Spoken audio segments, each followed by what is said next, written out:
This morning is the warehouse update. Chris, you're on. Well, thank you. Good morning, Chairman. Good morning, Commissioners. For the record, my name is Chris Mayton. I'm the Distilled Spirits Program Director for the OLCC. I am here today to provide you with a brief update on our agency warehouse and headquarter relocation project. I will go through a couple different bullets here. The Commissioner Subcommittee, we met with members of the Commissioner Subcommittee on January 6th to provide an update and solicit feedback.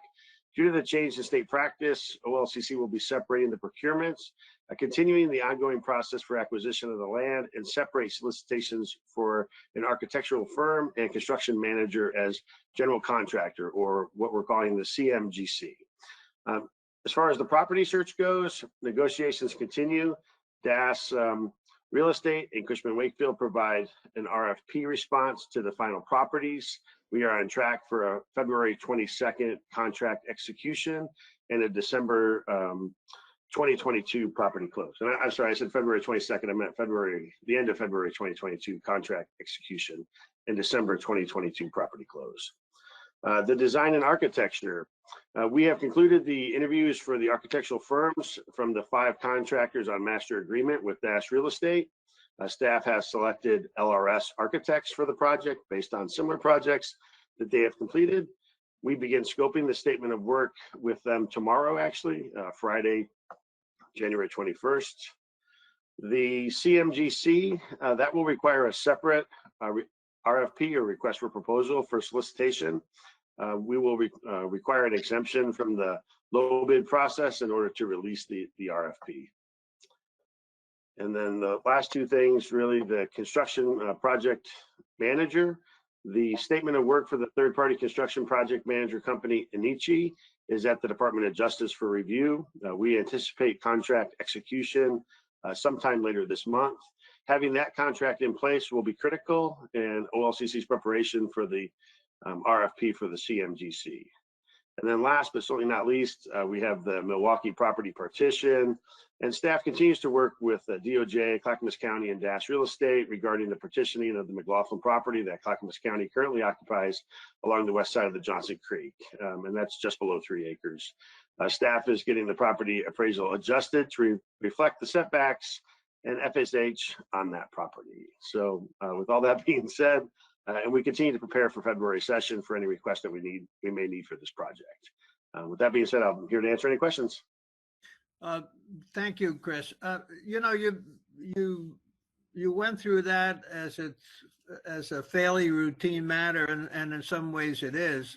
However, I think all of the commission knows that this is anything but routine from the beginning of this process until today, with the supply chain issues, with COVID, and with everything else. The costs have increased dramatically, like everything else. The legislature has been absolutely fantastic in dealing with us on this issue. And I guess the thing I want to bring up, and I want you to respond to, is, and maybe Steve has to respond to this as well, is the concept of the office space on any new facility has been, I imagine, drastically changed. Will you guys talk to us a little bit about what the plans are for the office space for the buildings, if you can? Steve, do you want to take that? You want me to give it an attempt and you follow up? Why don't you take the first shot, Chris, and I'll follow up. Absolutely. Chairman, Commissioners, thank you for the question about office space on the new building. As you know, Oregon has a space planning division in Salem that tells us what we're required to have. And when we started this project, that's what we were going with. But due to the elements of COVID entering the space, that has become very fluid. And there is no real discussion or decision, I should say, on what that space needs to look like today. So in dealing with the architecture firm, one of the questions that we asked during our interview was, how do they manage the space that they're building today? And They said the same thing I just said, but they used a different word. It's about remaining flexible. And we have to remain flexible because we're not sure where we're going to land on that space itself. When we started this project 2 years ago, we had a headquarters space of about 55,000 square feet. Today, we're estimating we only need about 30,000 square feet based on the work remote that we have in the building. So with that being said, we're just staying flexible and fluid as we go through this process, and we'll continue to adapt to the state policies that come in place as we move through this. Steve, did I miss anything? No, that was great, Chris. For the record, Mr. Chairman, Steve Marks, Executive Director, OLCC. Chris did a great job on that, and you know, a very challenging time and hard to figure out what you're even going to need for space inside with us going to remote office work, which is going to be a permanent feature of, you know, state employment into the future. So planning for that is difficult right now. The great part about it is that comes later in the development of the property. We can make other decisions based on our planning going forward. It will be a part, the follow-up and construction that will really end up being a part and executed in the next budget cycle. So we got some time to get from here to there, but you know, our job will be, I think, to make the most effective choice we can for the citizens, and whether it's an office space there or whether in the future we work with the legislature to lease office space, as are still options on the table. The thing we are going forward with is getting enough property to make sure we can secure that space. Well, I asked that question for a specific reason. I understand that, but the question, the reason I asked the question is that, is it going to be the OLCC staff that will have the majority input into the decision, or will it be the state planning office? There's a huge distinction between the two, and I'm much more interested in making sure that OLCC staff has the overriding influence in making the final decision. And I'm not sure I can deal with the majority piece of the question. There's no doubt staff contribution and management planning will be significant. Ultimately, the commission will make the final decision on what we want to advance and move forward with. Of course, the legislature provides final oversight because they execute the budget and the spending. Well, I understand that. I'm not being difficult. This is an important issue to me. I understand we have the final decision, but the input that we get is directly related to the information that's given to us by staff and by the Office of Planning. Now, the question really comes in, I'm bringing this up now because I'm going to be looking at it very closely, is I want to make sure that the OLCC staff that's deal with this every single day of the week has an overriding interest and influence on the final decision making of how much space we really need, and not the Office of Planning. I'm not getting into politics here. It's just a simple matter that staff knows better than anybody else, you know, what the final requirements are going to be, and the input that we receive will be from you. That is correct, sir. Okay, I said my piece on it. Commissioners, do you have any questions? Okay. Thank you. Thank you. Marijuana violation case resolution warnings, Rich Evans.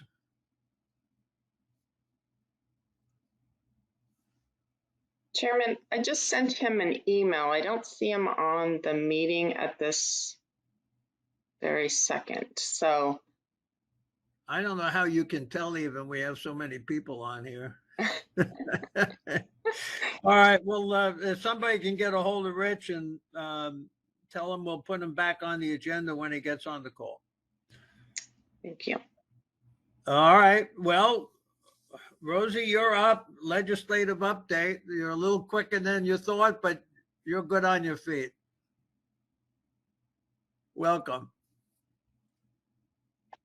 Rosie, you're muted, just so you know. And I'm pulling up your, Thank you.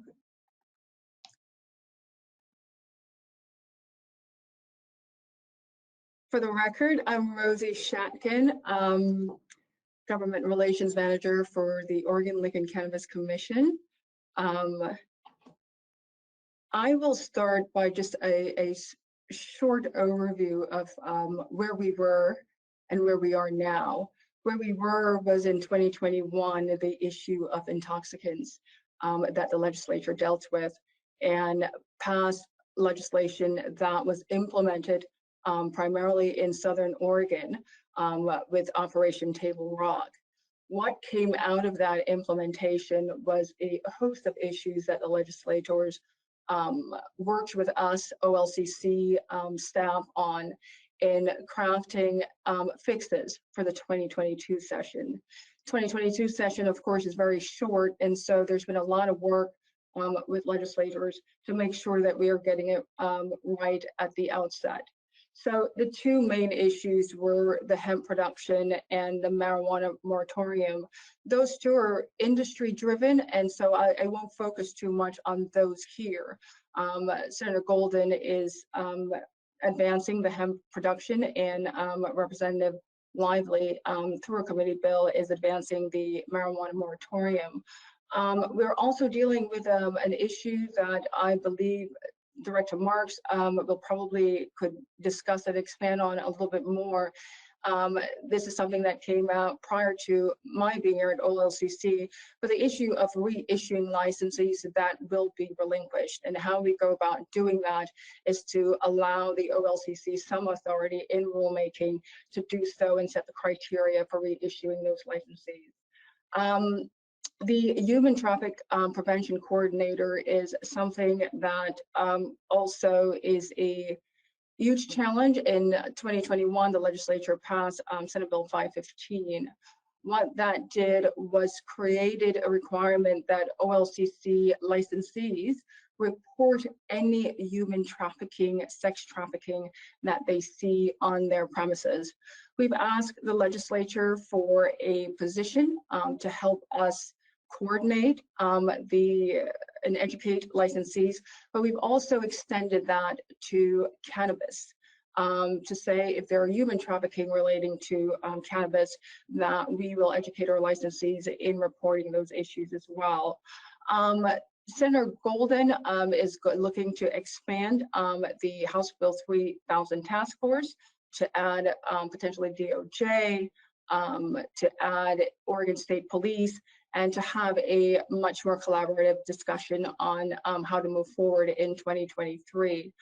Hemp presumptive quantitative testing is a huge issue that Representative Wolde is going to be dealing with, and that came out from Operation Table Rock as well, and some of the issues that we saw on the ground. For the most part, there are a number of issues here that are technical fixes that we've gone to the legislature and said, since the passage of bills or issues that we weren't able to deal with in 2021, we are asking for some minute changes, and a number of legislators have been very, very supportive in helping us in those technical fixes.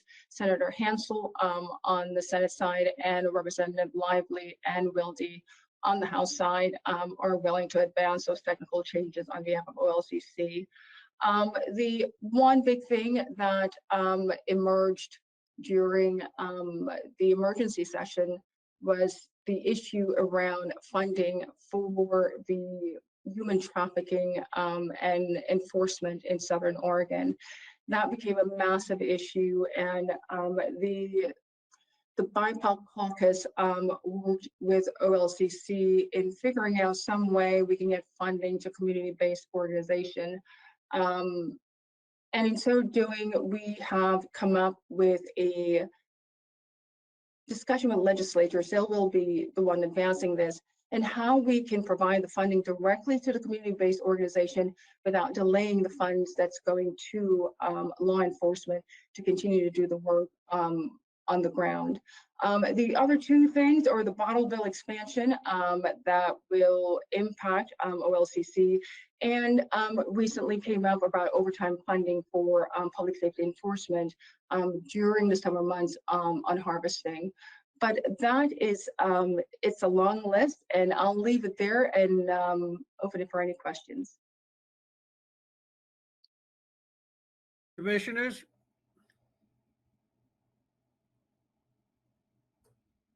I have a question, Chair Commissioner Porter. please. So,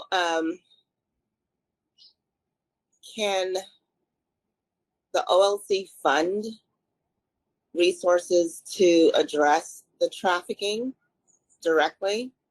Is that possible? Steve?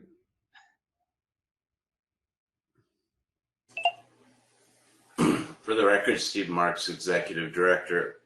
We can't, we can spend, we have a little bit of expenditure room on different issues, but really to fund a program, we need limitation and ability from the legislature to do that. Now, the proposal is not for us to directly fund the CVOs. It's actually through the grants allocation of the Criminal Justice Commission is where the legislature is proposing to do that. So the one part of funding that we have in here that if they move forward with all this legislative recommendation, particularly with field testing continuing on hemp, which I think is essential, it would be helpful to us to get the overtime dollars to help spend on law enforcement to be able to get officers to protect us when when our administrative officers, ODAs, water resources, inspects, private lands that are registered under the hemp program. So the answer is we won't have that funding directly for CVOs and those issues. The piece on coordination is really the new a extension of the mandate that was on alcohol to our marijuana licensees to report on human trafficking. As Rosie was saying, associated with that, we think we have some communication responsibilities to our licensees to make sure they understand their responsibilities, to be able to follow up on any of those reports and cases, and make sure law enforcement gets involved with them. So a little bit of funding in here for us directly. Most of it goes other places, but certainly essential to all our work.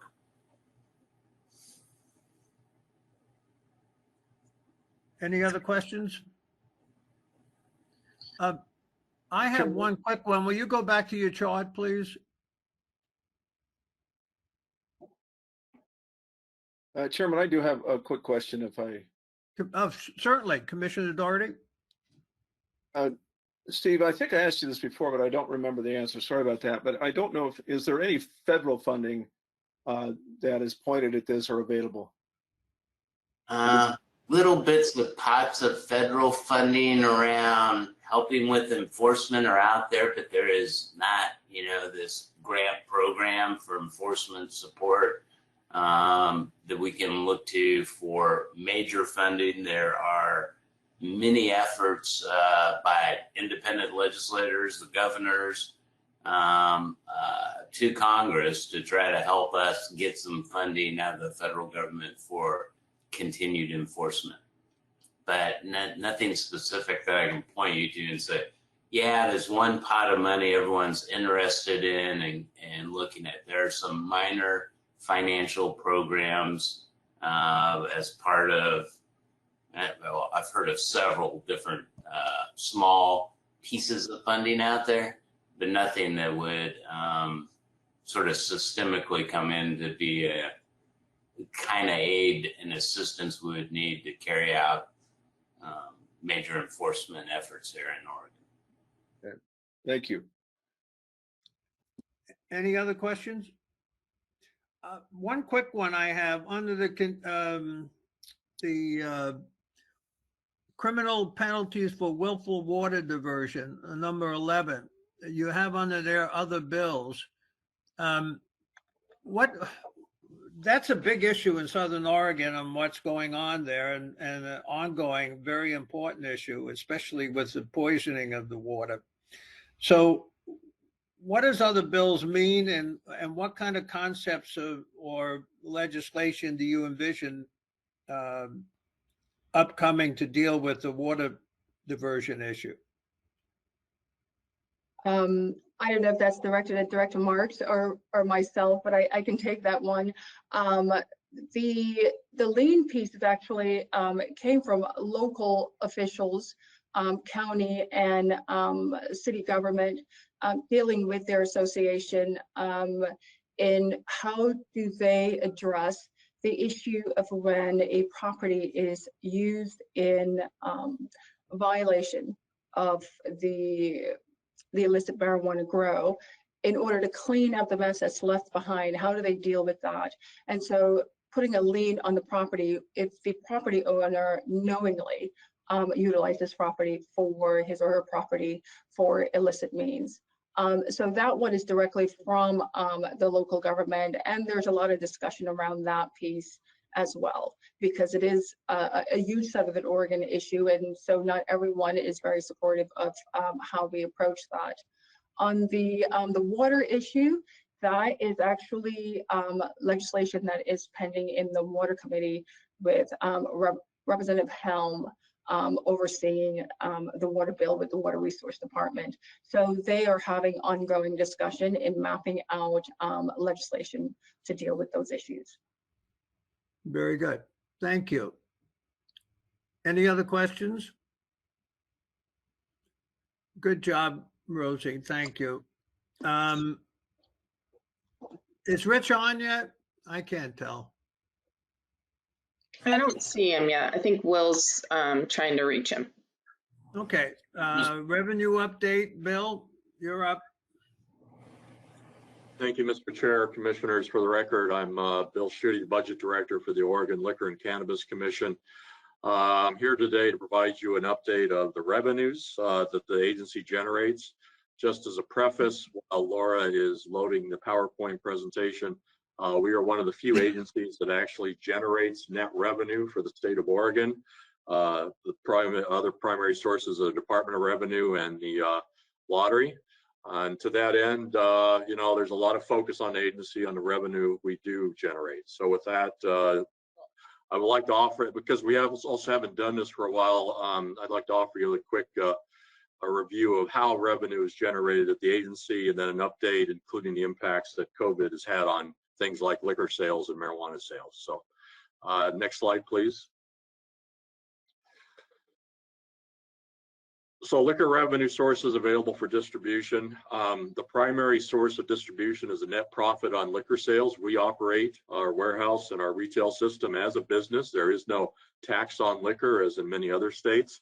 Approximately 37, it's gone down a little bit, 36% of the gross sales of a bottle of liquor go into the net revenue and are distributed to cities, counties, and the general fund. We also get revenue sources from the collection of beer and wine tax, approximately 40 million per biennium.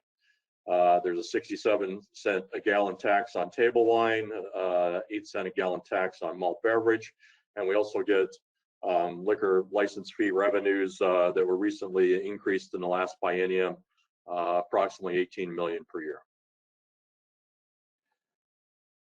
The distilled spirits model really is the basis for how we generate revenue. This is a bottle basically showing how much is the cost of each bottle is distributed through the sale. About half the cost of each bottle is the cost of the manufacturer. That's what we pay for the liquor. About close to 9 or 10% now with the agent comp increases for the store operator commissions. That's what we pay the liquor agents. We do pick up all the credit card fees for purchases of liquor in the state. That's about 1%. And about a 37% distribution, net distribution, net profit to the state is distributed to the general fund, cities, and counties. All these distributions are in statute. They are statutory levels that have not been changed for a while, and we just basically every month, determine how much our costs are, and then the net profit, and distribute the revenue to the DAS, and then DAS sends it to the formula. Next slide, please. So over the current budget cycle, this is the 21-23 biennium. We operate on a biennium basis. Basically, it's from July 1st of 2021 through June 30th of 2023. The sale of distilled spirits, about $1.58 billion, constitutes about 94% of the total revenue. The privilege tax itself is about $41 million, about 3%.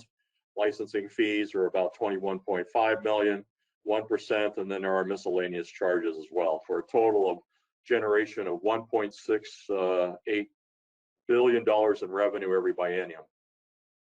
Next slide, please. And then after that's distributed, we take our cost out, the cost of goods for manufacturing. In the 21-23 legislative budget, we're projecting to distribute $631 million in total distributions. Again, as I mentioned before, this is the third largest source of funding for the general fund, and the second largest source for cities and counties.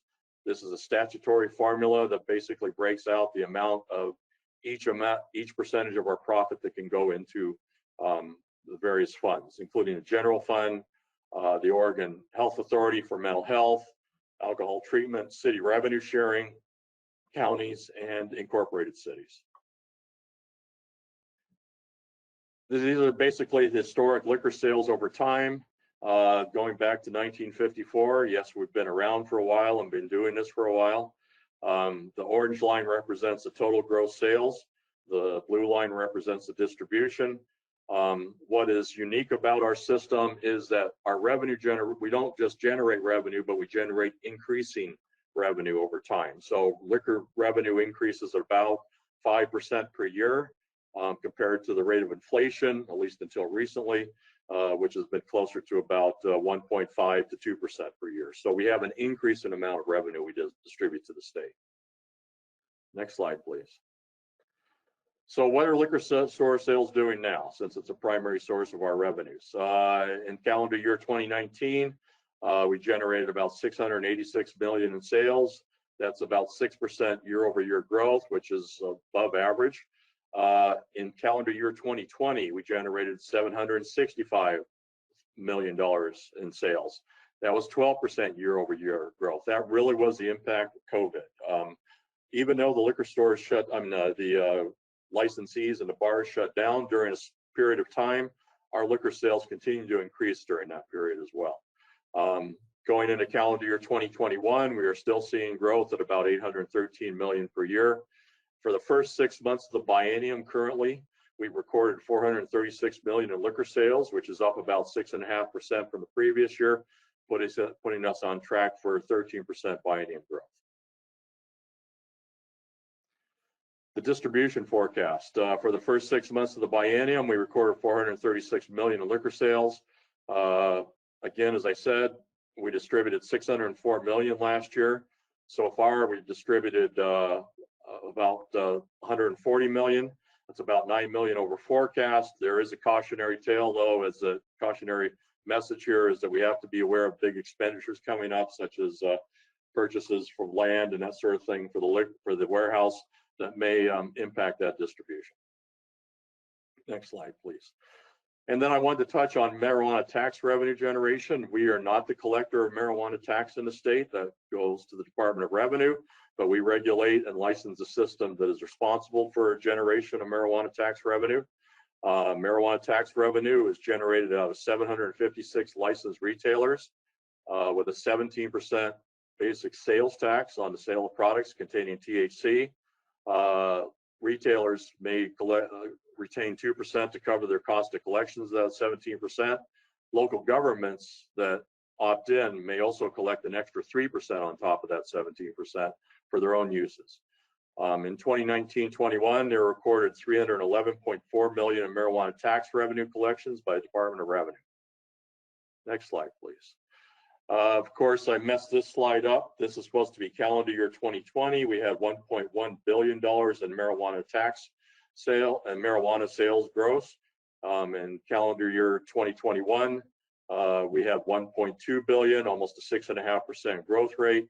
The impact of COVID had a similar impact on the growth of marijuana sales, but those sales have leveled off in recent months and are probably getting back to normal levels. So Department of Revenue collects the taxes in 2017-19 biennium. They collected $184.3 million in taxes. That went up to $311 million in the 19-21 biennium. Again, 37% increase related to primarily the COVID lockdowns. Currently, we're on forecast for $355 million in tax collections. A word about the tax collections. This again is a statutory or a law-driven distribution formula. Measure 110 has redirected a large part of those tax collections to drug treatment and alcohol prevention. So, and with that, I'll close and see if you have any questions. Before we open it up to questions, I think I talked for the entire commission. Please send us a copy of that. That was just excellent. Will do. Any questions? Chair, I've got a quick question. Okay. Hey, Bill, thank you for that presentation. Did you say that primarily the tax revenue for marijuana goes primarily to prevention? Or was that allocated? Alcohol and drug treatment. Alcohol and drug treatment. Yes. Any go to the general fund? None of that money currently, Commissioner, goes to the general fund. Okay. Thank you. Any other questions? When you combine the alcohol, although the Department of Revenue collects the marijuana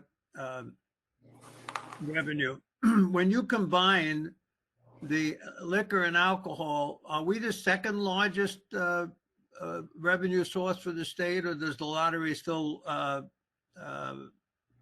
is above us? Yeah, Chair Rosenbaum, I have not compiled those numbers, but I will and get those to you.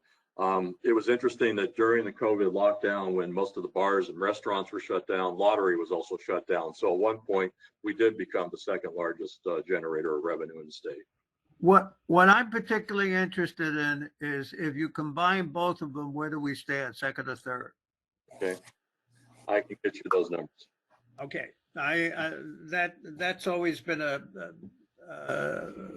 interesting numbers for me. The other thing is that when you take a look at the liquor, and Steve, this is directed towards you. The presentation that Bill gave was excellent. And I think as time goes on over the next 3 or 4 months, parts of that should be utilized, especially in light of the situations that are coming up in terms of any ballot proposals.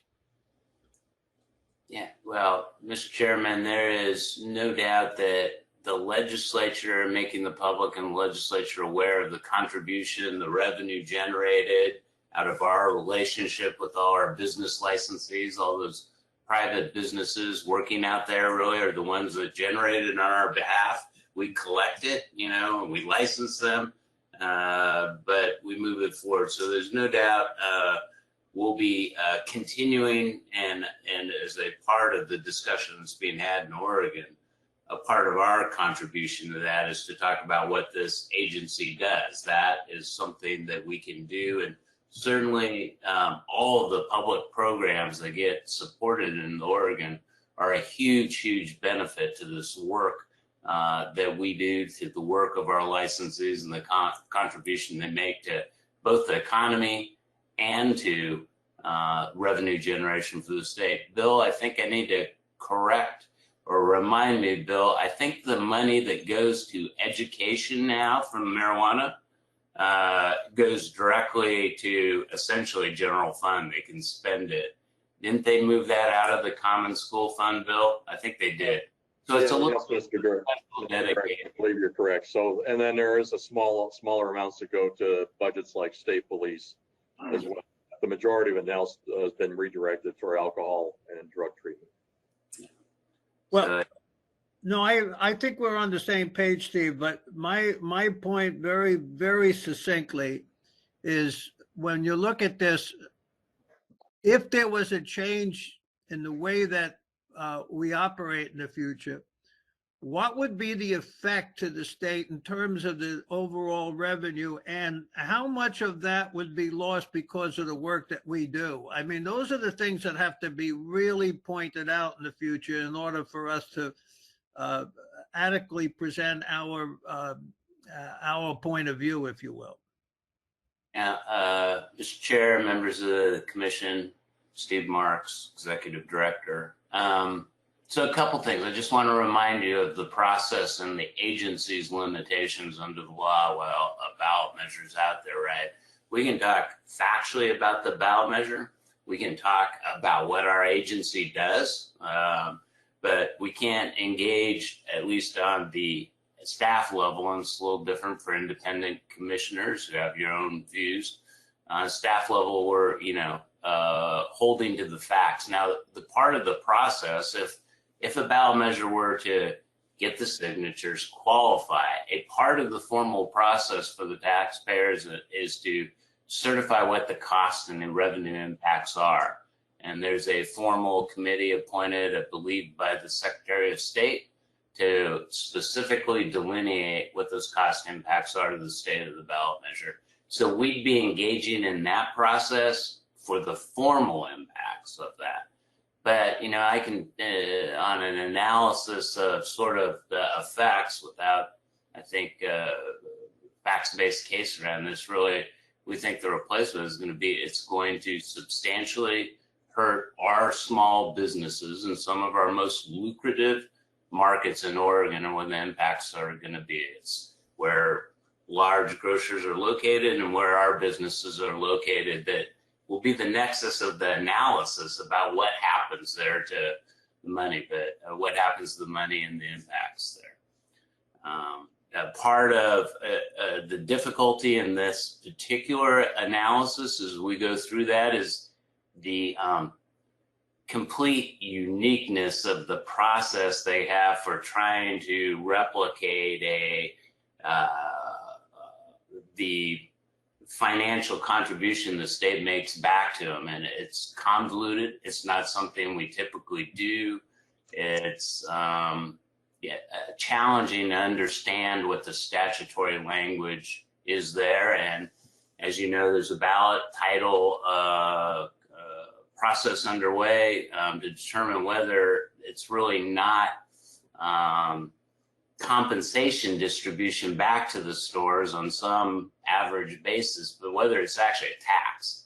And that's what's being petitioned to the Supreme Court now, which would be a change in status of law. So the financial analysis is not completely straightforward, but as we look at it, we'll look at all the factors surrounding that, what the best interpretation, if we can make one, on what the ballot measure does, and we'll have to work with Department of Justice to interpret it, because it's just not what we do, the way it asks us to make those contributions back. So hard to determine on that basis. We'll be working through all that as of course this moves forward, or as it doesn't move forward. So.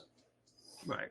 And I think I made my point is that while you're limited to what you can do, we're not. So the more information we're given, the better off we are, as far as I'm concerned, and we being the commissioners individually.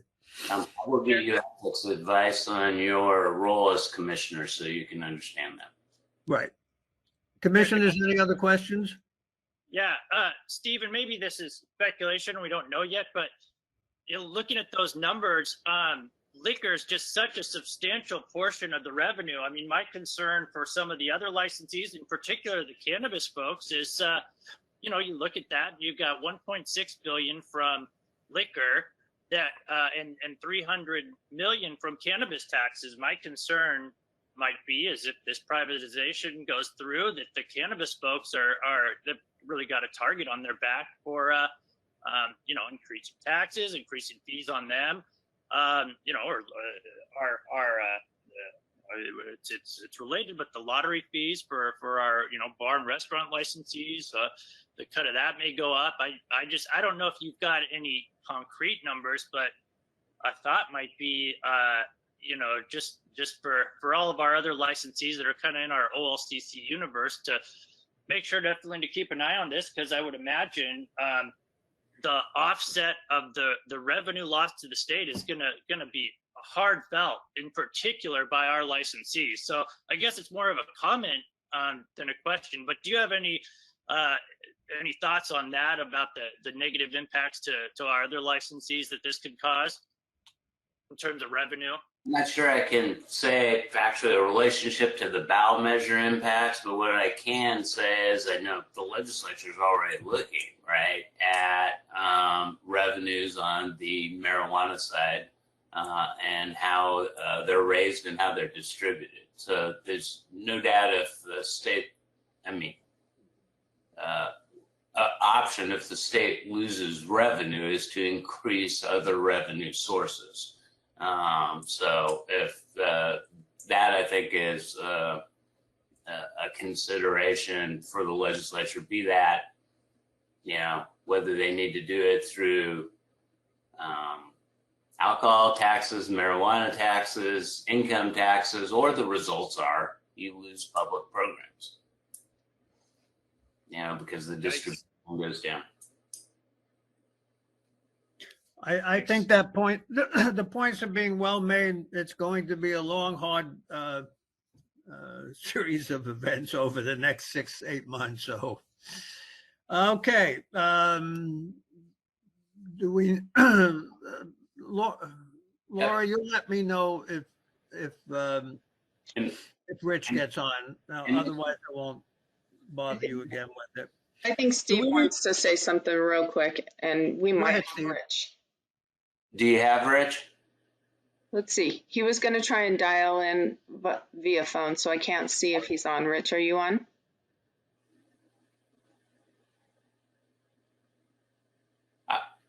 Mr. Chairman, I tried to call Rich, and we've been texting. He's in a location that doesn't have connectivity, and he's trying his best to find a spot. So I'm not sure he's going to be able to call in.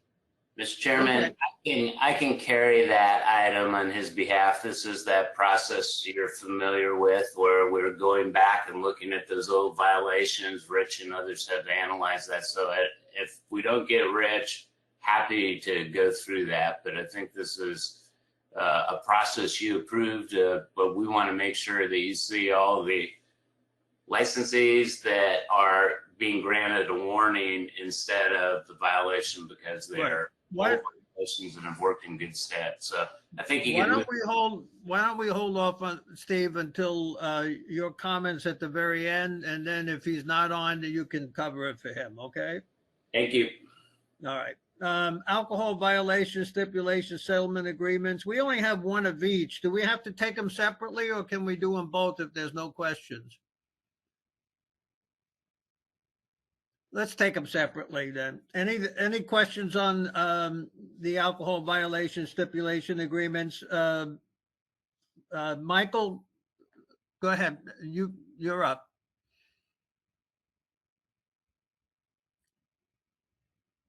Michael? It looks like you're unmuted, Michael, but we can't hear you.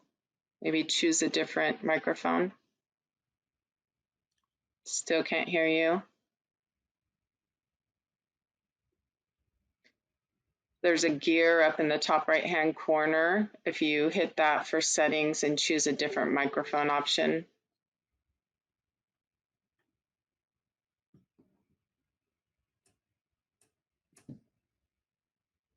Nope, still nothing. So we may be able to save some time. Commissioners, you have any questions on the case, LM Minute Market? Any questions?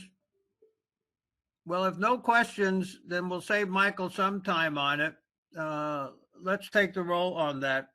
I need a motion first.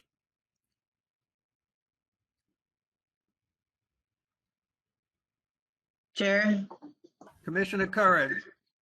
I move to approve the stipulated settlement agreement I guess, we're doing it separately, the alcohol stipulated settlement agreement as approved, as proposed by staff. Any further discussion? Laura, take the roll, please. Commissioner Curran, Yes.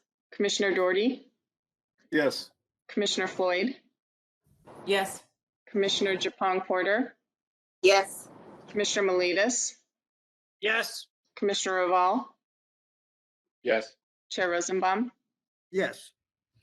Okay, is there any, to save Michael some time, is there any questions on the marijuana violation stipulation agreement on Pacific Orchards? Chair, Go ahead, Laura. I move to approve the marijuana violation stipulated settlement agreement as proposed by staff. Thank you, Commissioner Curran. Please take the roll. Commissioner Curran, Yes. Commissioner Doherty, Yes.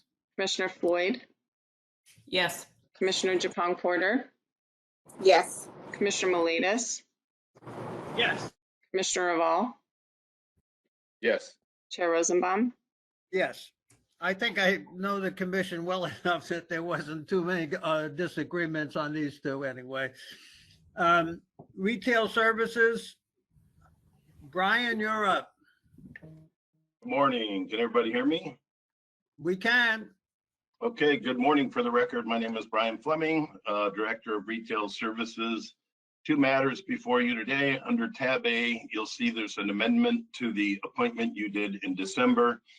We want to amend the contract from Troy Berry to TED LLC. This is unique in that they had always applied as an LLC, yet was put forth as an individual. So we've communicated this with the new agent. They're ecstatic that we were able to amend this agreement. I did postpone to a December amendment, or excuse me, February 1st amendment. And the reason is these folks are extremely busy. They have a lot to do, and so it gives them a little time to make sure we get the contracts executed correctly. Be happy to answer any questions. Are there any questions, commissioners? If not, I need a motion. I'll make a motion here, Commissioner Doherty here. I move to amend the appointment of Troy Berry to TED LLC as the permanent agent at store 1200 Portland 10th Avenue, effective February 1st, 2022. Thank you, Commissioner Doherty. Laura, take the roll, please. Commissioner Curran, Yes. Commissioner Doherty, Somebody's got, that Commissioner Japong Porter, I think you have a lot of background noise. Thank you. That's okay. Let's start over there. Commissioner Curran,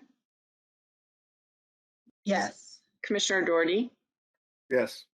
Commissioner Floyd, Yes. Commissioner Japong Porter, Yes. Commissioner Miletus, Yes. Commissioner Raval, Yes. Chair Rosenbaum. yes. Okay, Brian, keep on going. Okay, I had to unmute. Thank you. So the second matter, first and foremost, Commissioner Japong Porter is sitting outside, no blanket. You are bold. So with that said, agency 1097 North Bend, this is Coos Bay, North Bend. We had a resignation retirement of Doris Frankowiak. She operates two stores, one in Klamath Falls, one in North Bend, Oregon. We had multiple applicants for this store. We have one who has withdrawn application, Frank Mesa. So you'll only be seeing 4 applicants today. Frank and Lori Mesa will be combined for the appointment for 1097. They're doing as a husband-wife team. So with that said, I will bring up our first applicant. Sorry, I'm running multiple screens. Mr. Fleming, can I ask why he withdrew? Just curious.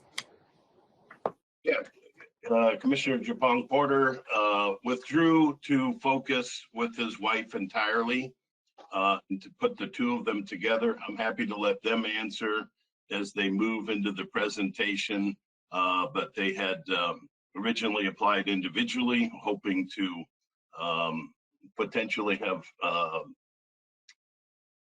more chance, if you will.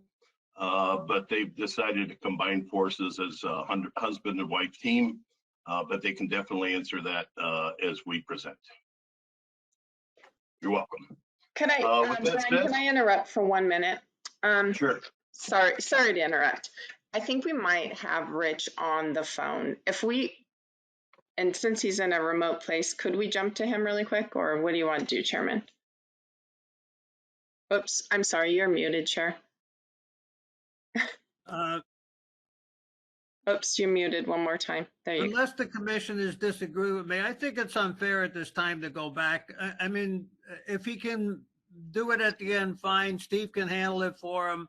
I just want to keep on going on this now since we started it. If the commissioners disagree with me, please let me know. It's fine. Okay, let's keep on going then. Thank you. Hearing nothing, so I'm going to bring up Laura, the first presentation.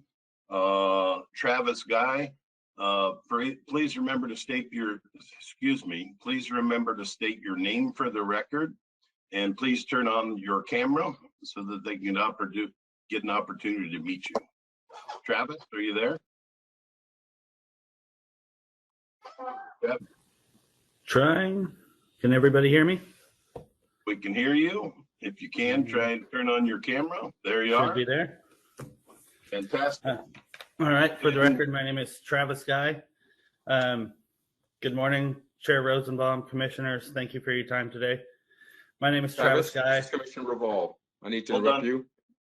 You will have 7 minutes. I'm the official meanie guy who will tell you when your time is up. So when you have 30 seconds left to go, I will say 30 seconds. And if you are stopped or asked questions during the process, it will not take away from your time. So I need to let you know that. Okay.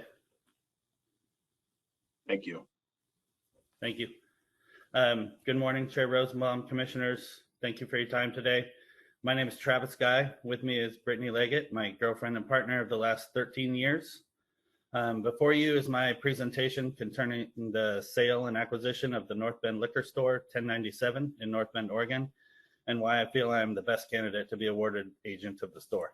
Next slide, please. My OLCC retail experience is extensive. I'm going into my 7th year as manager of store 1030 in Klamath Falls. Since taking over as manager, I have maintained a staff of 8 to 9 employees, most of which work 30+ hours a week, even during the pandemic. I have increased liquor sales to over $5.5 million annually, which is the 2nd highest dollar volume in Southern Oregon, south of Eugene and Bend. I was responsible for the implementation of beer and wine additions during our non-exclusive conversion. I have sustained store 1030's outstanding store rating every year and have kept my audit discrepancies to less than 0.5%, all while maintaining inventory dollar amounts, sometimes topping $650,000 a week of OLCC product. And that's all thanks to performing weekly cycle counts and precise inventory management. I work to remain highly knowledgeable of products and have kept great working great working relationships with all my reps, distributors, and current district manager, Dave Owens. I have kept all employee records and OLCC trainings up to date, as well as provided trainings and tools for education for my employees, such as the Gallo Spirits Academy. I believe in and understand the correlation between employee happiness and employee retention with their excellent customer service they provide. I also have 13 years of experience managing bars and restaurants, so I understand that side of the alcohol service industry as well. Next slide, please. The current store design of store 1097 is outdated to say the least. Shelves, flooring, coolers, and lighting all seem to be from an early 80s corner store. The layout is disorganized, lacks the natural flow. Products are not in a correct, functional, marketable order. The paint and decor need a modern refresh. The exterior signs are plain and boring. The service counter does not present an attractive focal point for the customer and does not encourage the spending of extra dollars in the store. Next slide, please. While the ultimate goal would be to move the store to its own standalone location, some things that can be done to the immediate future to greatly improve the store are as follows. New modern black shelving will provide a clean, updated look, allowing for better product organization, and will have a narrower footprint, allowing space for an additional center gondola inside the store, increasing selection. I plan to add over 100 new SKUs of items over $20, increasing the marketability of the store, attracting new customers and the seasonal tourist populations with a focus on craft and high-end products. New flooring will eliminate the dated school cafeteria look. New paint and lighting will provide a warm, welcoming shopping experience, and new black coolers to match will increase the selection and presentation of beer and wine and provide space for the ever-growing popular canned RTD market. Next slide, please. The continued vision is giving this service counter a refresh with the addition of a tasting and promotional area, which will create an attractive focal point for great service and increased sales. The current signs are direct and basic, lacking visual appeal. They don't draw attention from passersby, triggering that, oh yeah, I need to stop and get something moment. New signage with a new community relevant logo will allow North Bend to identify with the store and provide a place for the community to be proud of. I will have the additional new SKUs and product reorganization done within 90 days. New coolers and updated additional gondola shelving completed within 6 months. And all physical updates to the structure I will have completed by the end of January 2023. I have already spoken with a licensed contractor, a flooring company, and a sign designer about these updates. Next slide, please. For the future of Store 1097, I will start with an updated social media presence on Facebook and Instagram. The big ticket, however, is thanks to Brittany, who is getting her second Bachelor's of Science degree in computer science with a focus on web and application development. We will have a new fully functioning website for the store with accurate and current inventory numbers and pricing, secure ordering portals for consumers and licensees with delivery options for licensees, and hopefully delivery options for consumers in the near future. Of course, we will have full mobile compatibility with the website, and we should be able to have a live functioning version by January 2023. In closing, if awarded the store, I plan to be more than just an agent. I understand the owner-operator necessity in a small business and plan to be in my store daily. But did I miss the next slide, please? Oh, no, we're still on that one. No, go back. Spending the 50 to 60 hours a week being a fixture in my store is everyday living for me. I do it currently in a store that isn't mine. Having an active and positive community representation is important to me. Brittany and I would be moving to this area as permanent residents if awarded the store. We would work to address the needs of the tourist season by having targeted media for the Oregon Dunes recreation area and publicity directed towards Airbnb and VRBO users. We will work to prepare for the growth and economic impact of the proposed shipping container terminal. And mostly we would strive to be the place for the locals because the sustainable population has to be the #1 priority. We will be part of North Bend as we look forward to possibly starting a family here. North Bend will be our home. Thank you. Thank you. Commissioners, questions, please.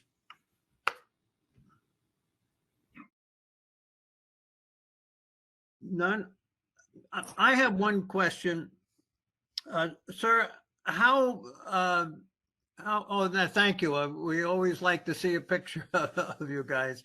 How active are you now online with your present location as manager? We do maintain a Facebook page. That's pretty much it at the moment. So you see that? No, go ahead, please. I was just going to say that that's all we've really gotten into. We started doing a web page a couple years ago, but that kind of fizzled out with the onset of the pandemic and everything. So. Okay, thank you. We appreciate it. Thank you, sir. Thank you very much. Chair? Yes, Commissioner Floyd. I got a quick question for you, Travis. Thank you for your Yes, ma'am. presentation. Excellent presentation. Thank you. What is your approximate, I didn't see in your your proposal there, what is your approximate budget for your modernization and updates? Well, your shelving, your flooring, signage. What's your approximate budget for that? I have actually secured a minimum of $100,000 at this moment to work with that. Of course, it will depend on the cost of materials and labor as things fluctuate in the market. But I do feel like $100,000 is fairly significant to get started with that. And you're out of that 100,000 is some of that to cover, because you've got to float the business for a few months, right, for payroll. That's actually all taken care of already. In my budget that I got for the store, I planned for all that. Okay, so that 100,000 will be allocated to just remodel updates. Correct. Okay, thank you. You're welcome. Here, Commissioner Revolt. Commissioner? Thanks, guys. I really liked it. And I also appreciate the fact that you are aware that with the supply chain, if you can't fly tissue in the store, it may be difficult to get lumber for the coast as well. So in the past, we've had issues where the new appointees are ready to go, everything's set, and they can't get anything to the coast because of supply chain issues. So I appreciate the fact that you're aware of that. And I also appreciate the fact that what you've done for someone else's store could possibly be done for your own operation. So good teamwork. I appreciate you very much. Thank you. Thank you. Okay. Thank you, Travis. Appreciate it. Thank you, guys. The next presenter for 1097 is Bennett Mesa. Bennett, please state your name for the record, turn on your camera, and you will have a maximum of 7 minutes. And Commissioner Revolt will be timing you, the 30-second reminder at the end. My apologies, Commissioner Revolt, for not reminding applicants. Thank you. For the record, my name is Bennett Mesa. Good morning, everybody. Good morning.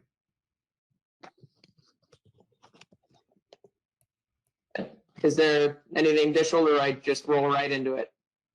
Just roll right into it. You got, once you start talking, you will be timed. And I'll start when you start going, and not a minute before. Okay.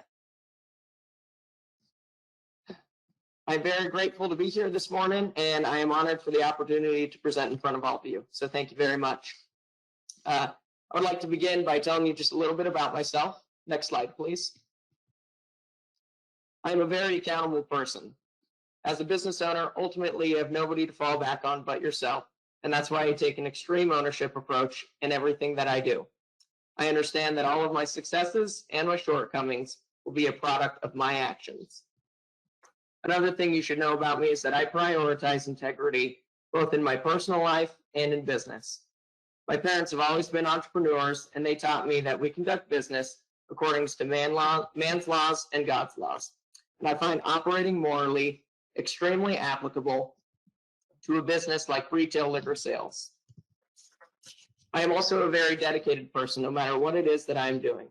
Regardless of the circumstances, I'm willing to give whatever it takes to see success. Next slide, please. For the last 4 years, I have been store manager at my parents' 1095 Roseburg East location, and here are some tasks that I'm responsible for. I routinely order product with OLCC, as well as other vendors. I'm responsible for receiving and posting these orders. I do daily deposits. I deliver weekly and monthly sales reports, as well as apply price changes at month end. I facilitate annual inventory audits by counting inventory, organizing the stock room, and working with the audit team to post the final audit results. I hire and staff employees.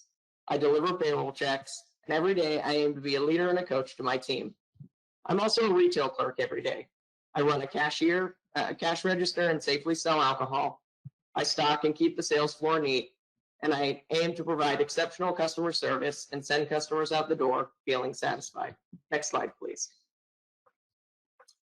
Ultimately, my goal for the North Bend store is to duplicate what I have done at the Roseburg East location. I have taken that store from a $2 million to a $4 million in retail sales store, and I believe the following improvements should be the primary focus. Improving atmosphere, organization and space optimization, and a drastic inventory expansion. Allow me to elaborate on each of these points. Next slide, please. In my travels from Roseburg to North Bend, I had the realization that I had an incredible opportunity to experience walking into the store for the very first time as if I were a customer. I found the location of the store satisfactory. It lies on a heavily trafficked street inside a busy shopping complex. It is easily accessible, and parking is plentiful. However, upon entrance, I noticed a few simple improvements that I felt would improve the store's general feel. I prioritized neatness, cleanliness, and creating an inviting place that customers genuinely enjoy shopping in. And that's why I plan to invest in modern vinyl floors and updating the paint colors to really open the space. Currently, this store has very small, underwhelming product section signage, and I would like to affix larger, more appealing signs that are visible from anywhere inside the floor space to better aid customers in their selection. Also, as I traveled about the store, I observed bottles in disarray. PVC rings were placed on the shelves to notify staff of out-of-stock items, and long pieces of wood inhibited the bottles from traveling the full depth of the shelves. Under my supervision, products will be in straight lines and travel the full depth of the shelves, and out-of-stock notifications will be printed on and placed in professional shelf signs. Another crucial piece of a positive atmosphere is a friendly and knowledgeable staff. My goal is to retain all current team members, and I will continue to emphasize exceptional customer service with them. Next slide, please. The next main improvement that I'd like to discuss is organization and space optimization. To begin, I will invest in updated industrial storage grade shelving in the stockroom. Along with increasing holding power, this will also eliminate the large number of open cases currently in the warehouse space, and as a result, orders will be received more efficiently and accurately, and employees will find the correct cases much quicker during daily operation. Next, I believe the vast lobby space in front of the checkout counter will be better served adding additional shelving to fill in this space. And furthermore, top-tier shelf ledges will be replaced with full-length shelves, and end caps will be installed on all shelves in order to utilize the full shelf surface and open up the possibility for more product displays. Lastly, I plan to relocate the related item coolers to the far wall of the store and position all Spirit products to the central floor space. Next slide, please. My final and most important improvement is a substantial increase in product selection. Diversity of liquor items in this store is dismal, especially when compared to its closest competitor. I would like to focus on a Spirit-focused inventory. Currently, related items are scattered across the floor space, and immediately condensing these items to one area, as well as removing any unnecessary items such as sweatshirts, novelty mugs, and keychains, will open more area to Spirit-based products. In my experience, taking advantage of counter sale opportunities will increase sales over time. Small wire racks placed under the checkout counter and petite baskets next to the registers can be stocked with smaller liquor items to capitalize on counter sale opportunities currently missing in the store. Developing the inventory that I desire to see in this store will take time, and expanding the inventory to such a degree requires careful decisions involving products that will be introduced. I will first survey the inventory for void staple items that perform well in any given market, and I seek to implement these products promptly. In addition, 30 seconds.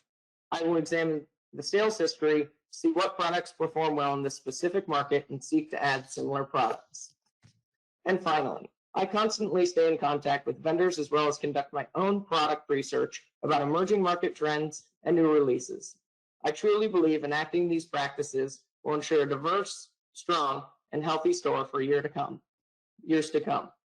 Thank you all for your time and your careful consideration. Have a fantastic day. Commissioners, any questions? I have one. Yes. Thank Commissioner? you. Hi, this is Commissioner Porter. Yes, please go ahead. Thank you. I do have one question. It's a general question, actually. I noticed that that store has good traffic. No one's really mentioned the security. Have you been able to assess the security for that location? And if so, are you happy with that? And if not, what do you plan on doing about that? Well, as far as security goes, I think there are some essential things to me. Number one, your doors need to be protected. You need to have an adequate alarm system. You need to have an adequate security camera system. I have not had the opportunity to thoroughly inspect that. However, that will be definitely one of the things, the very first things that I do, because safety is priority. Thank you. Any other questions? Chair Rosenbaum, Commissioner Revolt. Go ahead, Commissioner. Good morning. Good morning. Could you talked about several times, you mentioned that it would take time to do this project or that project. Could you give me a more specific 6-month, 1-year type of management that you plan on doing? Absolutely. So I would begin with the updates to the stock room. Before you can expand an inventory on the sales floor, you have to increase your holding capacity. Those would be purchased within the first 6 months and installed. And then within the first year, I would like to add at least 100 SKUs to the store of spirit-based items. Thank you. Any other questions? Yeah. Commissioner Doherty? Thank you, Bennett. That was a nice presentation. You talked about redoing the floors and redoing the signage and shelving and lots of improvements. Can you give me an idea of the budget on that, on those items? I estimate the improvements that I plan to make in this first phase as no more than $60,000. Okay. Thank you. Thank you. Any other questions? I'm about to make a statement, Mr. Messer, that I want to assure you there's no criticism in what I'm about to say. It's merely an observation, and I have to really think about this. In my 5 years on the commission, as far as I can recall, you are the only person who presented a presentation without any visual pictures. And I have to start thinking in terms of, what that means in my way of thinking. I can't talk for the other commissioners, but I like to see pictures of what the store is, what your concepts are in the future. You did a very nice job in presenting, and as I said, there's no criticism in this. You know what you're talking about, but I would like pictures. I like to see what the store presently is, what it is going to be in your concept and so forth. And I have to figure out in my mind whether or not I appreciate more pictures or not. I just want to make that comment for anybody, not only you, but anybody else who's watching this in the future on what a presentation might look like. Again, I'm not going to hold it against you. I'm just pointing it out to you. That's all. Okay, sir. I appreciate that. Okay. I appreciate it too. If no other questions, we'll go on. Thank you all. Thank you, Bennett. With that said, I'll bring up Lori Mesa. Lori is going to be joined by her husband, Frank. Please remember to state your name for the record. You'll have up to 7 minutes to present. Commissioner Revolt will remind you of that at the 6.5-minute mark.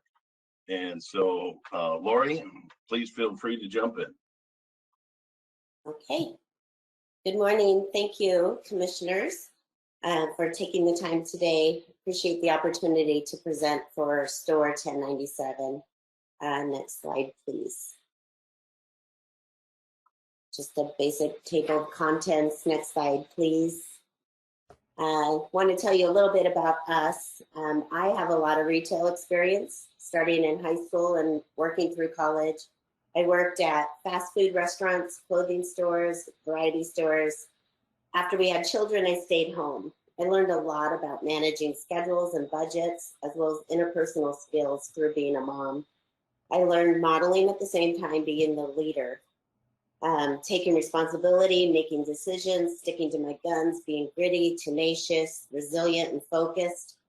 I also learned about being part of a team, being considerate and encouraging of others, doing whatever it takes for however long it takes to get the work done. Many of those skills I learned during this time have transferred over to running a business. I spent 10 years substitute teaching, and then we had an opportunity to become business owners through purchasing Store 1095, a liquor store, and learning a lot. It's been fun, challenging, and rewarding. And I have 37 years of retail experience, starting out with working at Target. I learned a lot about sales, marketing, displays, and inventory controls. Target runs very tight inventory controls. Moved from there to an automotive group, Pep Boys, where I became an assistant manager, where focus was on employee training, team building, recruiting, and a very fast environment that is also rewarding.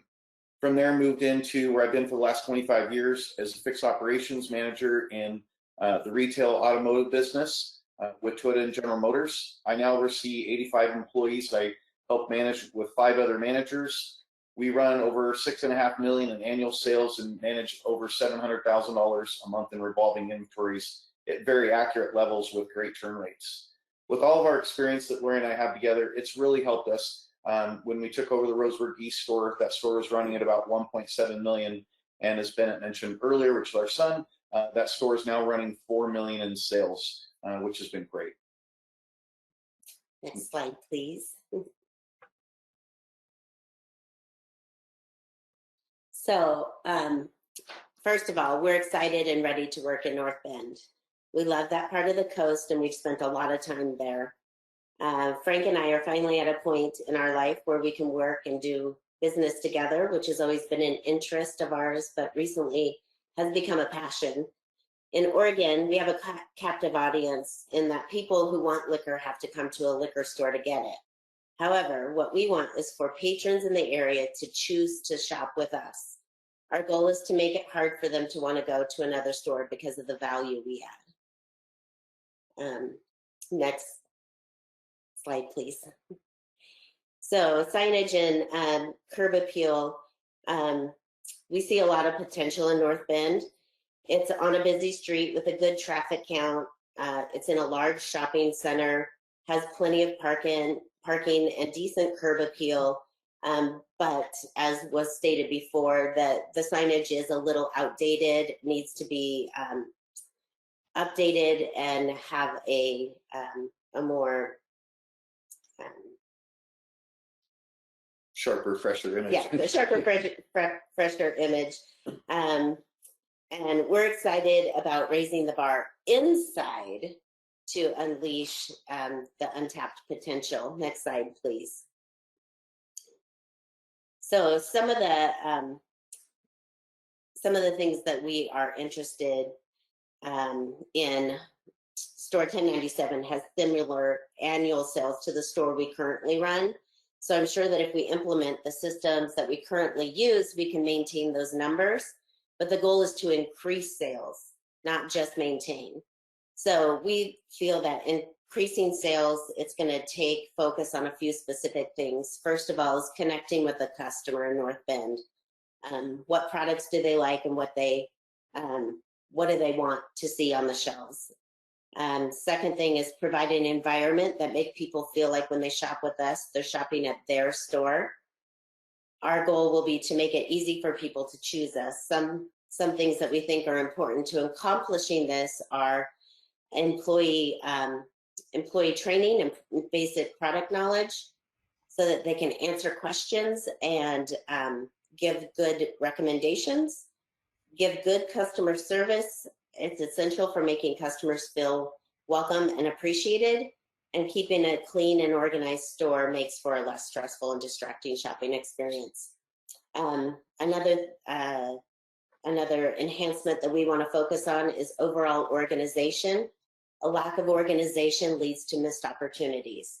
We plan to move the coolers and beer and wine to the back of the store so they're less of a focal point, which will allow for all the liquor to be on the main sales floor. It will allow for additional shelving to be brought in and for better flow. With the coolers moved, oh yeah, I just covered that, sorry. The existing shelving is not being used to its full potential. We plan on making necessary changes in order to take full advantage of the existing shelving. Better shelving and organization in the stock room will also allow for more inventory to be brought in, and that's essential to increasing sales to what the store is capable of. Next slide, please. When we go to our next slide, go ahead and skip ahead to marketing. Next slide, please. Oh, sorry. Thank you. So we would work with the OLCC to launch a more compliant website, leveraging Facebook, Instagram, and Google Analytics. We've currently done this in our current store, as well as make this stuff operate in a mobile-friendly environment, which is currently not being done, which we believe is a big important part. Also, some other things we feel that are important are that we work with our district manager, in what is working in the community and what's not, since he already has experience over there. We also want to develop better. 30 seconds. Thank you. We want to develop better relationships with the product reps so that the new products that are coming out can be displayed, as well as sales tags that are currently not being done in the store, so the customers coming in can see what actually needs, that's on sale. There's no floor displays or any really point of interest that creates awareness and promotional items. Next slide, please. So in summary, we see a lot of potential in North Bend. We feel confident that we can take store 1097 to $5 million in annual sales, and we're a great team with a proven track record, and we're excited and up for the challenge. Thank you for your consideration. Thank you. Okay, nice presentation. Any questions? I have one. Commissioner Japong Porter. Thank you so much, Lori and Frank, for your presentation. Very concise. You referenced a couple of times wanting to draw individuals to store 1097. Have you been to the proximal liquor stores or store closest to 1097? And if so, what do you like about that store, or what don't you like, and how does it compare to the store that you're applying for? So the other store is new and modern.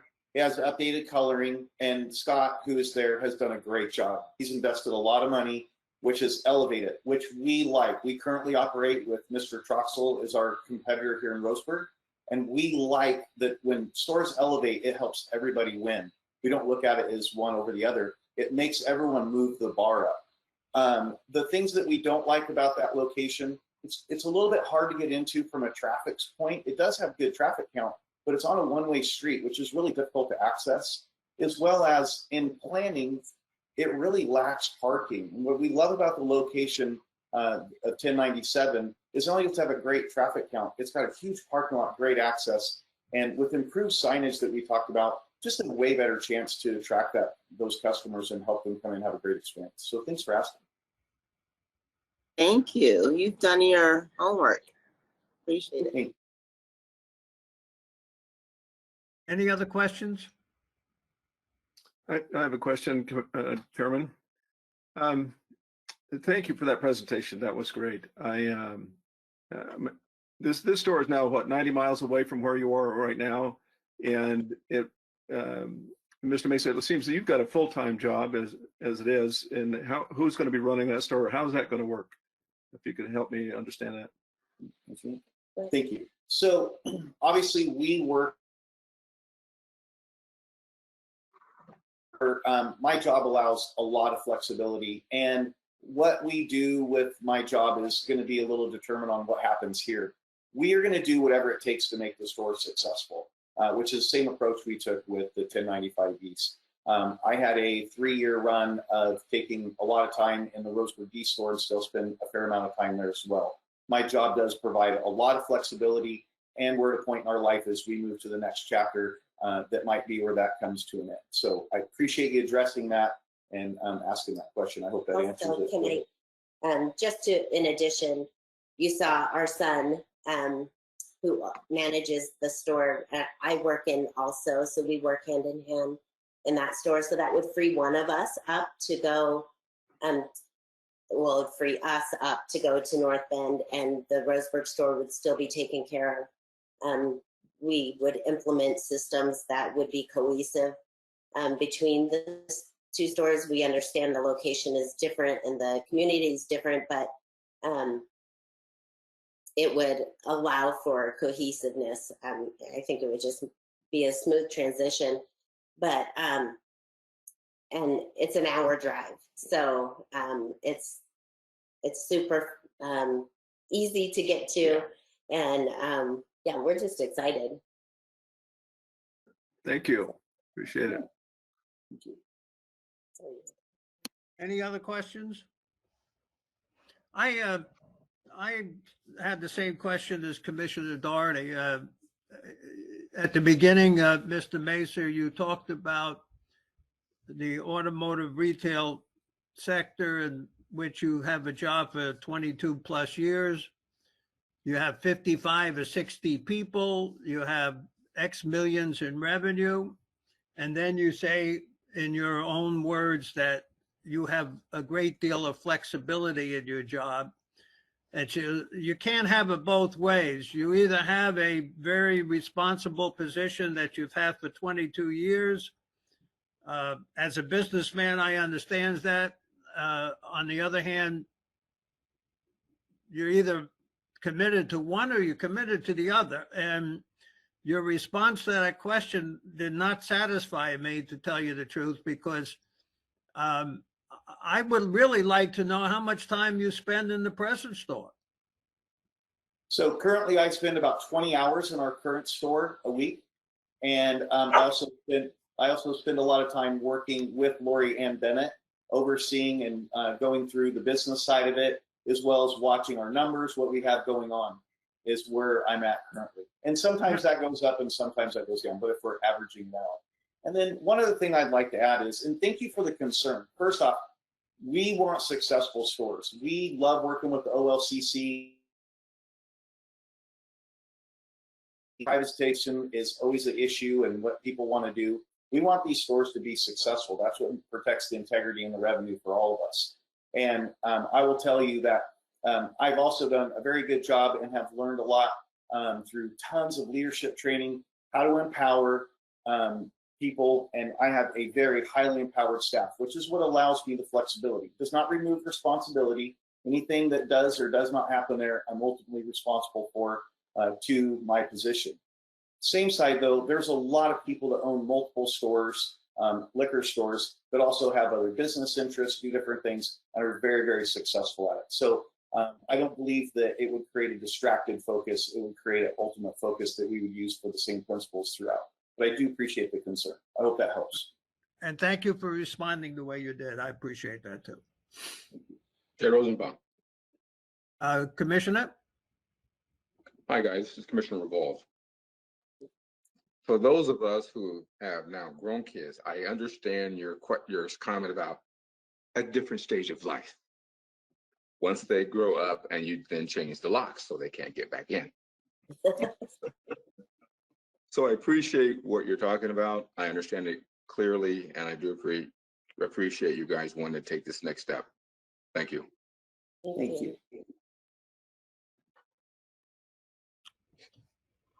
Okay, hearing no other questions. Thank you, Lori Frank. Next applicant, Michael Ruth. Michael, when you come on here, please state your name for the record, turn on your camera. There you are. You'll have. Hear me? Yep, loud and clear. You'll have up to 7 minutes. Commissioner Revolt is our timekeeper. He'll remind you at the 6-minute, 30-second mark. With that said, go ahead, Michael, jump in. Okay, Laurel, good morning. My name is Michael Ruth, and thank you for inviting me here today. So I'll go ahead and have next slide, please. I was born in North Bend and spent a good part of my childhood there. It was during this time that I got my first taste of entrepreneurship, mowing lawns and delivering newspapers. My family has deep roots in the community of North Bend. My grandfather was an executive and part owner of a local grocery store chain for many years, and my uncle is a pastor at a local church.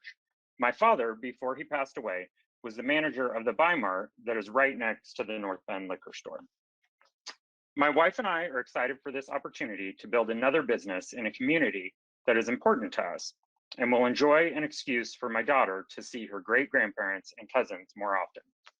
As the agent, I will put the same effort into this store as I have my past 18 years in the spirits industry, and continue to be involved in the betterment of our system as an also board member and OLCC listing committee member. Slide, please. Almost 3 years ago, I realized my dream of following in my mother's footsteps and owning a liquor store.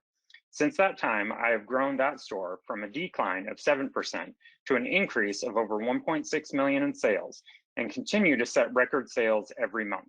This was accomplished by strategic merchandising above and beyond customer service and enhanced product training.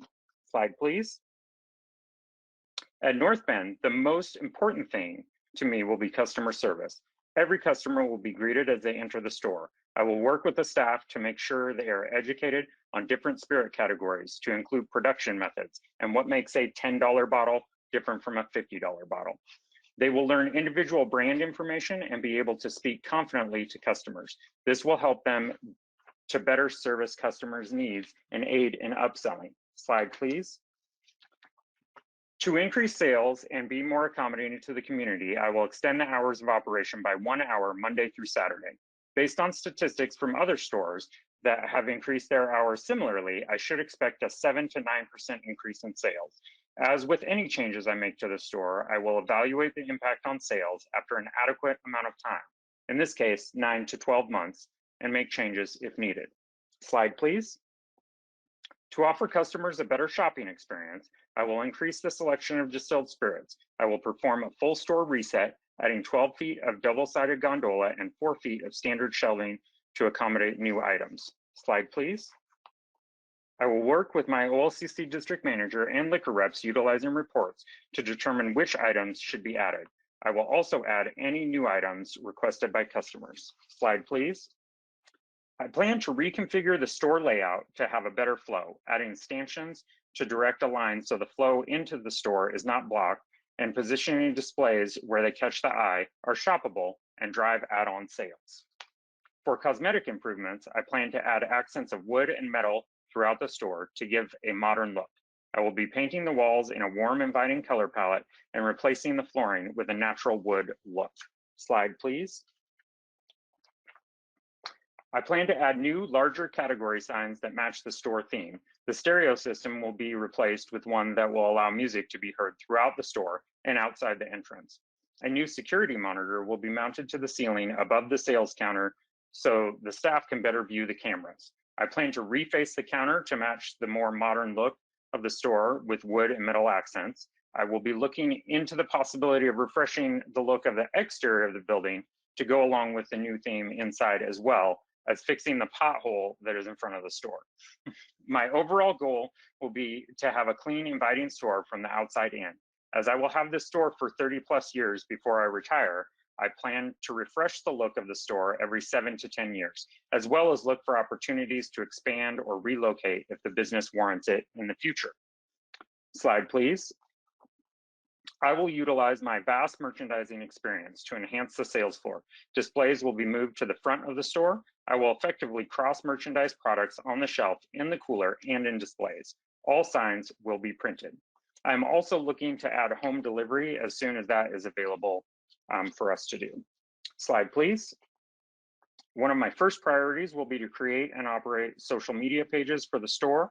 I will use these tools to showcase the changes I am making within the store, as well as advertise within the guidelines set by OLCC. Slide, please. I understand that operating 2 stores is certainly not an easy task, but definitely one that my experience has prepared me for. I plan to promote a capable current employee to manager of Grants Pass East. My wife will be working full-time at Grants Pass as well. While I hire and train a manager at North Bend, I will live there full-time. After I am confident with my staff at North Bend, I will spend my time between the 2 stores. I feel it is important for me to be the face of the business, interact with customers, and observe the day-to-day operations of both stores to better make decisions. Slide, please.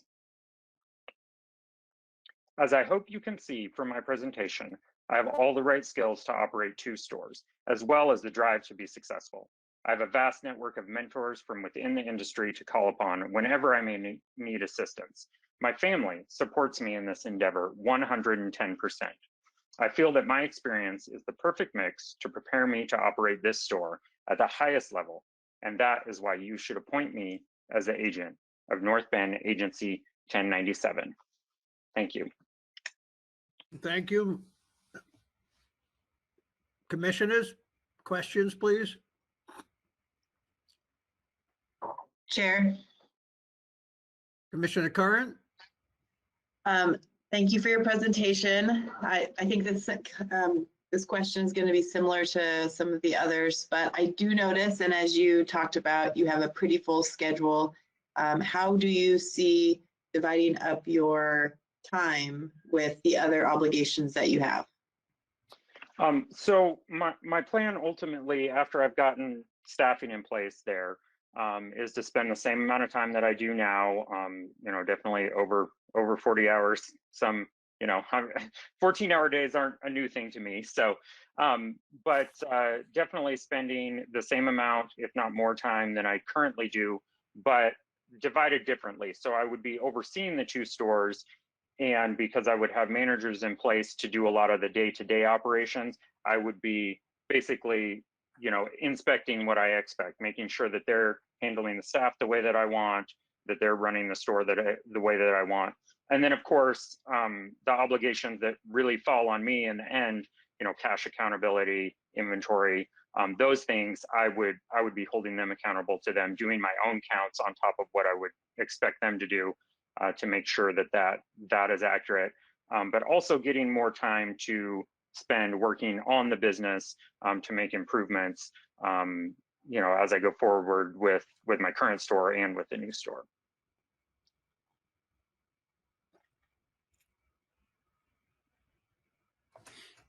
Any other questions?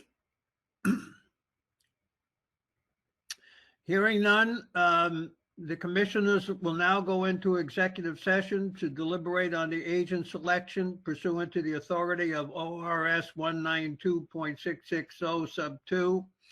No final decisions will be made in executive session. We will return to open session in this room. If there are members of the media present, representatives of the news media and their designated staff will be allowed to attend the executive session. Representatives of the media are specifically directed not to report on any of the deliberations during the executive session, except to state the general subject of the session as previously announced. We will take a 5-minute break and then go into executive session. We'll meet you guys in there, and then we'll see everybody back here when we're done. Thank you. Everybody's here. Good. Yes. Commissioner Chapang Porter.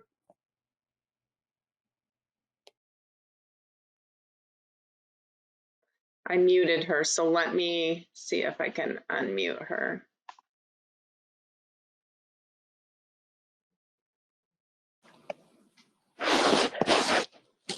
Are you there, Commissioner Porter? I am here. Can you not? Oh, hold on. We can hear you. Okay.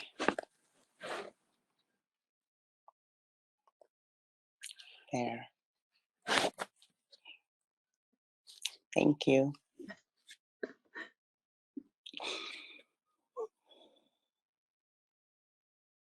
I think, Chairman, are you looking for a motion? I move. Are you ready for the motion? I certainly am. I move to appoint Travis Guy as the permanent agent at store 1097 North Bend, effective March 1st, 2022. Commissioner Curran, Yes. Commissioner Doherty, Yes. Commissioner Floyd, Yes. Commissioner Japung Porter, Yes. Commissioner Miletus, Yes. Commissioner Aval,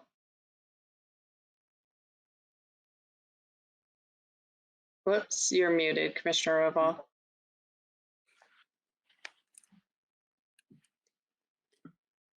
Yes. There you go. Chair Rosenbaum. Yes. We want to thank all of the applicants. We had a very spirited discussion, and we thank everybody, and we truly do. Thank you. I'm sorry? Just said thank you, commissioners, for your work. And thank you, Brian. I meant to say thank you and your staff for all the good guidance and professional work that you give us. And that says right from the heart, we really do mean that. Thank you. Thank you. You haven't failed us yet, and we thank you for that. Please don't state that. Please. I said yet. I said yet. Thank you. We go to administration now. Now, Steve, do you want to take it, or is? Yes, sir. Yeah, I'll take Rich's report on. Rich is not on, I take it. He couldn't stay at that location, so. Okay, very good. So this is the report on the marijuana violation case resolutions and warnings. You had in your packet the recommendations for warnings of the number of cases that were reviewed by Rich and the hearing unit, Kelly Rout. They reviewed 500 cases. Of those cases, we're recommending warnings for all but the 80 that have been now assigned forward in the hearings unit. This will help us with our compliance. I want you to know and everyone to understand, as you recall, did a physical review of these. These are less serious violations. We had inspectors recheck to make sure the problems were solved. There weren't subsequent violations, and that's why, and we are very late in moving forward with these cases, and that's why we have recommended them for warning. We will come forward to you with, so that we don't get in this situation with this kind of backlog again, a recommendation for the assignment time frame. So we have timely action from the inspections to the actual violation notice and hearings process. So with that, I think that's the best I can do on Rich's recommendation. And with Laura, I can't remember if this is a report or they need a motion. We've done a motion the last couple times, so. Yeah, I wouldn't take a motion on this because, quite frankly, when Rich gets on next month, my first question is what's the demarcation between the 80 that they went forward with the 400 plus that they didn't? We trust you, and obviously we left it up to your guidance. However, I would really like to understand the thinking in terms of how they separated. I'm not questioning your judgment. I just want to understand the difference between the 80 that they went on with and the others that they dismissed, and what's their thinking behind it. I mean, this is our responsibility and run. So I wouldn't take a vote on something I don't understand at all. So I'll give you the general answer on the 80 that went forward. They hadn't resolved problems. They had other remaining issues within the license. And that is why we're recommending that they continue to go forward. They didn't meet the age criteria. They didn't meet subsequent violation criteria, or we thought the violation was more serious than the case needed to be persuaded. But if you want Rich to come back on those, but the 80, the ones that were warning did not hit that threshold. The 80 did hit that threshold of having some continuing issues that warranted either because of the severity or because of subsequent violation, or because issues that were present before had not been fixed remaining or moving forward. Well, what I'm looking for is were the 80 predominantly category 1 violations that they couldn't reach? How many of the 80 were category 3 violations that were not resolved? You know, those are the type of things I would like to see. Again, I'm not questioning the judgment, but I've been around long enough, and the other commissioners know that I've been a stickler at the beginning for understanding, you know, the criteria on this. And I leave it up to the other commissioners to talk whatever they want on this, but that's my feelings. I just, at some risk, Chair, remind you, we're not talking really about the 80. We're talking about the ones that we're just issuing the warnings for. The 80 will remain. But I understand your need to know that demarcation line. Right, that's all I'm. Commissioners, any thoughts, please? Yeah, Chair, I had a couple. It's Commissioner Miletus. Stephen, just a follow-up question too on that. Is the demarcation, is that in some ways kind of like the verification of compliance? Like there was sort of those, the list of things or the fix-it ticket. I mean, is that kind of where we drew the line of demarcation on a lot of what got warnings this time? Yeah, they were well, so not all of them, but they were primarily lesser violations. Certainly no category 1s, I think, that were valid that continued were here. But I'm going to have Rich come back. Kelly, Route may be on the line. If you want to wait for Rich, that's great, Mr. Chair. Kelly might be able to provide me some further assistance here because they actually physically reviewed each and every 5 of these 500 cases. That would be helpful. Thank you. Kelly? Good morning, Chair Rosenbaum and Commissioners. For the record, Kelly Rout with OLCC. Yeah, so Rich did review the reports and made the recommendations on which ones to reduce to warning. Some of those we had already reduced, and as Steve mentioned, they were, cases where they were, the age of the case, no further violations, and the ones that we're continuing are ones that we have yet to assign, and they could be more serious violations, but they were, or they were different from the ones that they just didn't appear on their face to warrant a warning. Not really related to verification of compliance, to address Commissioner Miletus's question. Yeah, it makes sense. I think. Sorry, go ahead, Steve.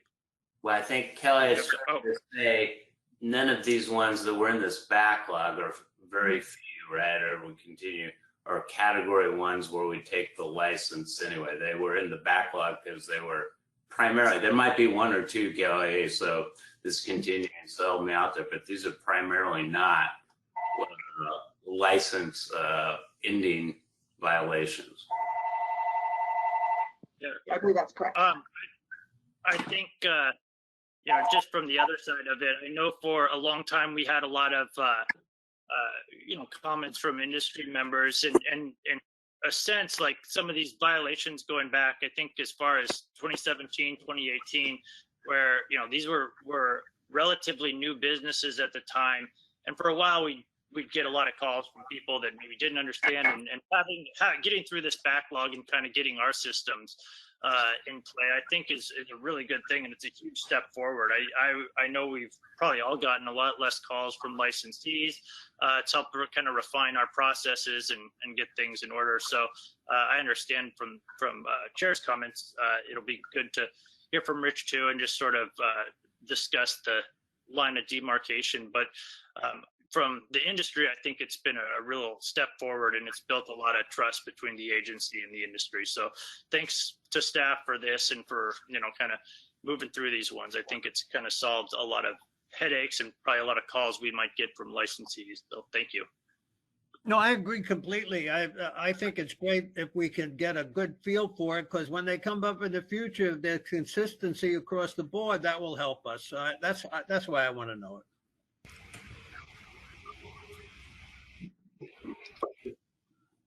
Commissioners, any other questions on it? Very good. Steve, any closing remarks? I have a couple things, smaller items and larger, I guess.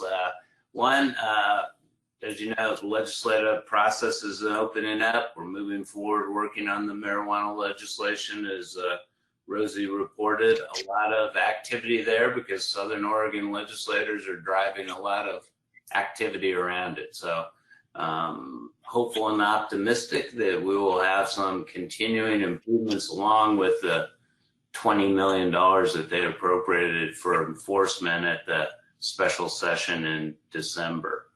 The warehouse is, as Chris reported, moving forward smoothly. We continue to have discussions with legislators and Ways and Means so they understand the nature of the COVID-related supply chain inflationary cost issues that we're having. But I'm really pleased with the, as this goes through, as this gets approved, it'll ultimately give us the kind of flexibility I think we need with, as you raised the issue of the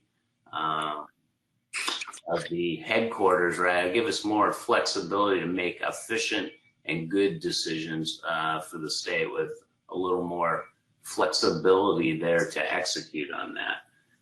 We did marijuana rules and the hemp rules you passed at the end of December. Thank you.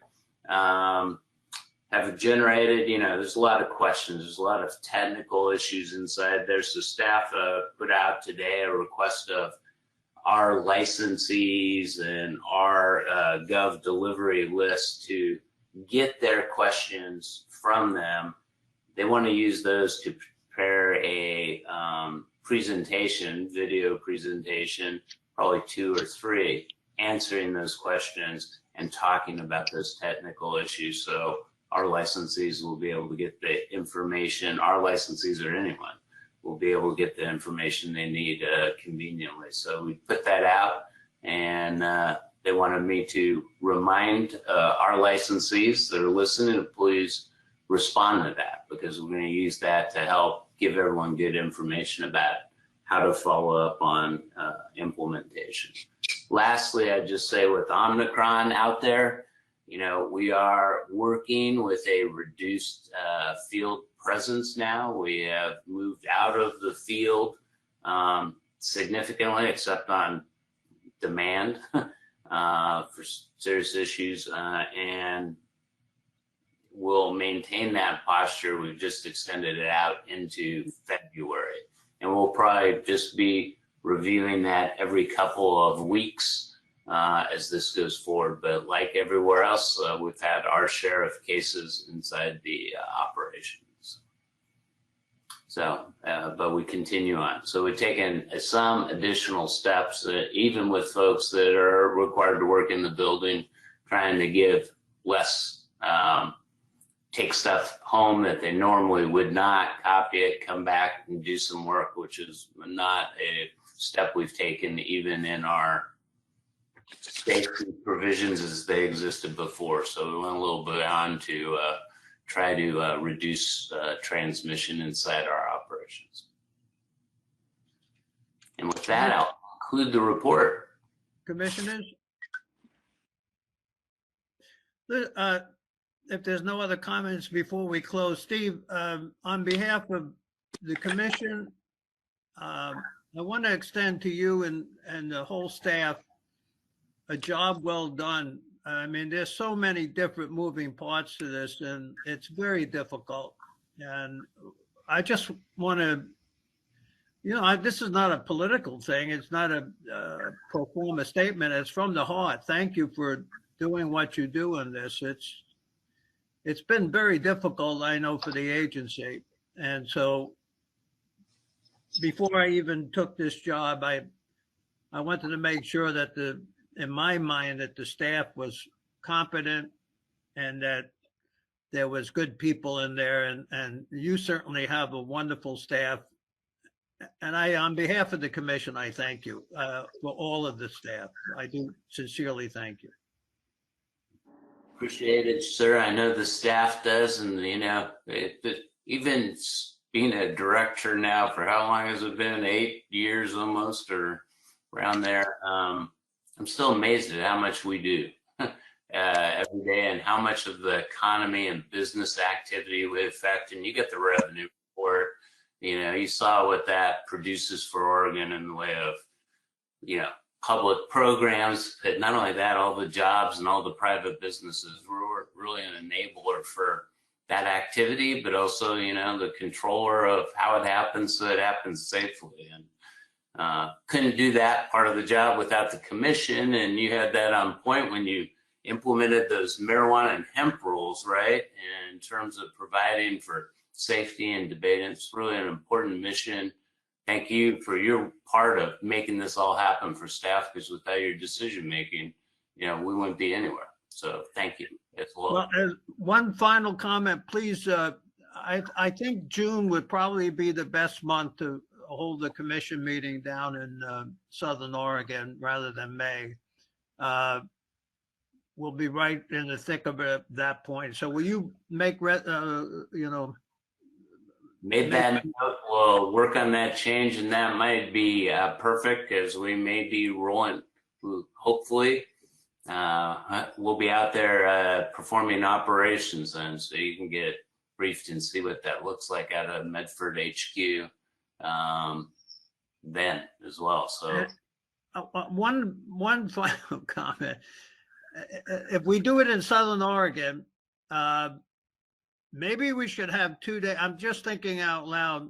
Maybe we should have 2 days, one for a commission meeting and one for maybe an update on the wine industry. I think both of those are commissioners. Any comments on that? Great idea. Really great idea. We're going to need small arms training to be down in Southern Oregon with checking out those fields down there. We may. All right. Well, Steve, think about. I don't do that anymore. We'll put Commissioner Revelle in charge of that. He's got the experience. Thank you, Mark. So we have a great team. I just also make the suggestion, that we got licensees, our alcohol licensees down there. We may have side commissioned meetings with them, as well as facilitating some meetings with the local public safety and local officials for you.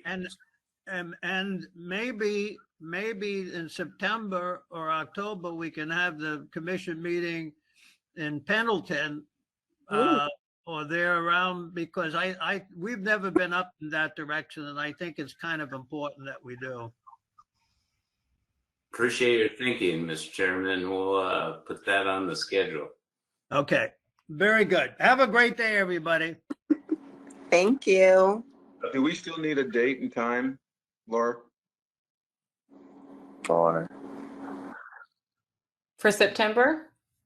No, for today's meeting, for the record. Oh, Commissioner Revelle, thank you.